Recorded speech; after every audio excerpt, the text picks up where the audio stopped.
We left Big Mac right after he found the destroyed hardware store and was very upset about it. So he goes his merry way back into the festival to search for Lugnut, the owner, but like in the previous issue, he gets stalked by some pony. This time it is a pony that runs a ball toss stand, and he seems to pity Big Mac a bit, and gives him free throws. But it seems like hoof magic doesn't work on these balls, since the first two both fall down before he can throw them. This enrages him and he bucks the last one from the shelf right into the bottles and wins. Another ponytail pony. Huh? Nice. And he wins a giant Pinkie Pie plushie. Every brony's dream, but quickly hands it off to some pony else so that he doesn't have to carry it around. And of course it's Fleetfoot, who keeps having the wrong idea. He tries to get his mind back on track when he suddenly gets overrun by the CMC, who still have their contraption with them. And this time Snips and Snails set him off when Snips wants to show off his awesome cutting abilities. So the CMC once again move out to search for the place where it came down. I wonder where that is. So Big Mac can finally focus on the nails. He talks to a few ponies and ends up at the Summer Wrap-Up Parade. And when he tries to sneak across, he gets picked up by Sapphire Shaw's dance group, who all have similar color schemes to him, and mistake him for their lead dancer. But they still follow his weird way of looking around and call the supposed dance the Navigator right after. But he's able to get away again, but not for long.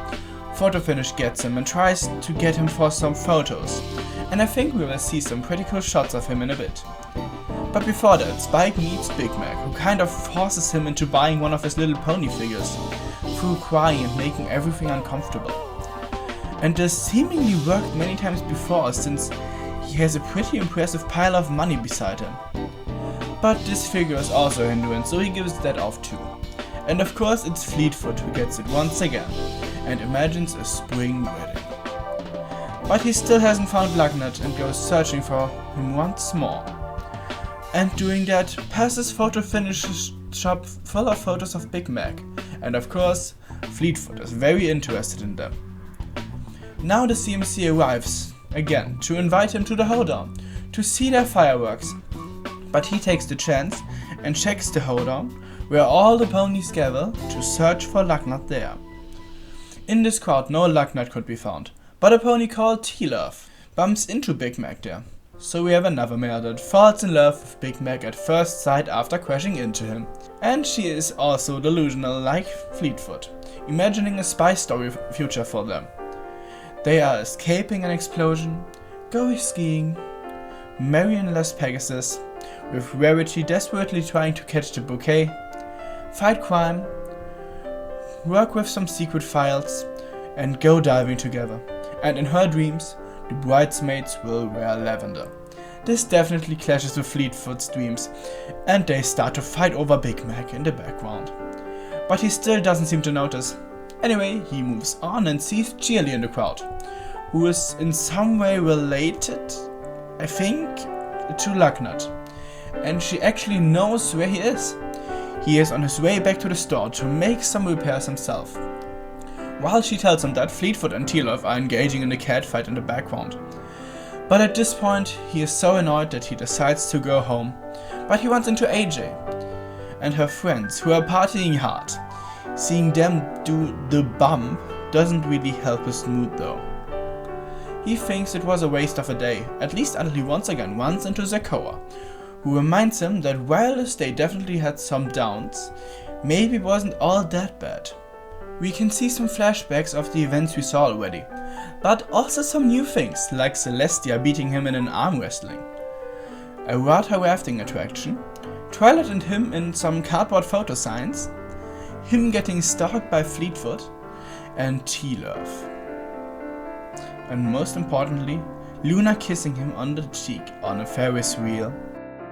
The fireworks of the CMC are a great way to end this fulfilling day. So he goes on his way back to Sweet Apple Acres, when he runs into Lugnut, who tells him that he got some nails from the farm and Big Mac is frozen in place. Apparently, the CMC stored the nails in their clubhouse to build their catapult, And to top that, Lagnat tells them that he will drop off some lumber on the next day, because they apparently need them.